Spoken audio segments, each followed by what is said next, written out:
This is Katlyn Caldwell. She is my audience and she's going to be recording this speech for me.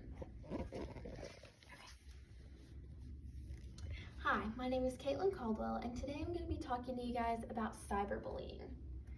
So first off, what is cyberbullying? Basically, it's the use of electronic communication to bully a person online. It can be used by sending messages that can be intimidating or threatening over social media, through direct messages, behind a screen. Who does it harm? Well, pretty much anybody that's online can be harmed by cyberbullying. So if you're online, you are at risk for being bullied online. Today I'm going to be talking to you guys about the past and the present situation of cyberbullying, how our generation can help this problem, and how our entire communities can come together to help fix this cyberbullying epidemic. So, cyberbullying is actually a relatively new problem. It came about in the 1990s, right when the internet started getting really big, because people found out that they could hide behind their screens and say what they were feeling on the inside without the consequences that they would have if they said it to someone's face. So currently, this cyberbullying problem has continued to grow and get bigger. Today's youth, 87% of people report seeing some kind of cyberbullying online, and 60% report being actually cyberbullied themselves. That's more than half experience cyberbullying. It typically affects teens' mental health too, and that's why this is such a problem, because of those teens, 90% of those report some type of mental health problem from the cyberbullying, such as eating disorders, abuse of drugs and alcohol, suicidal thoughts, and even depression. So what can we do about it as a generation?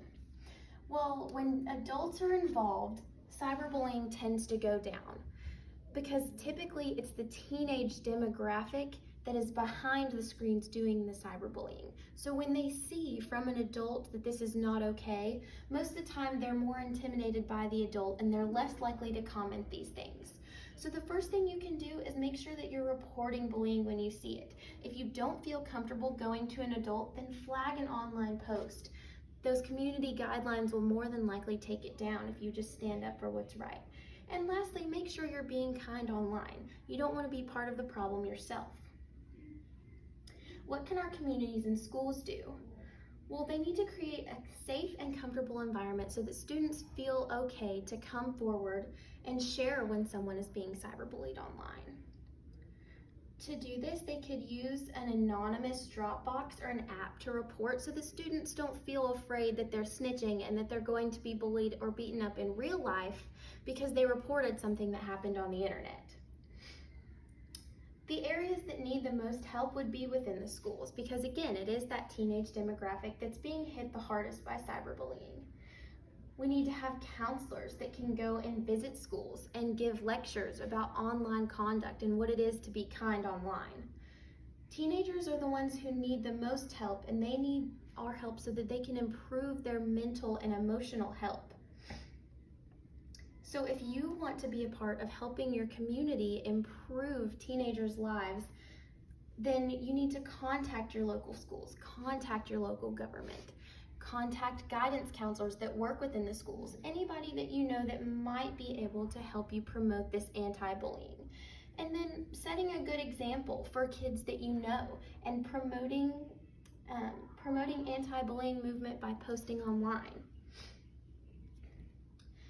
So overall, thank you guys for listening to my speech about cyberbullying. Again, today we've covered the history, the current standpoint on cyberbullying, how we can change it as a generation, and how we can change it as a community. So I hope you guys have a great rest of your day, and please remember to be kind online.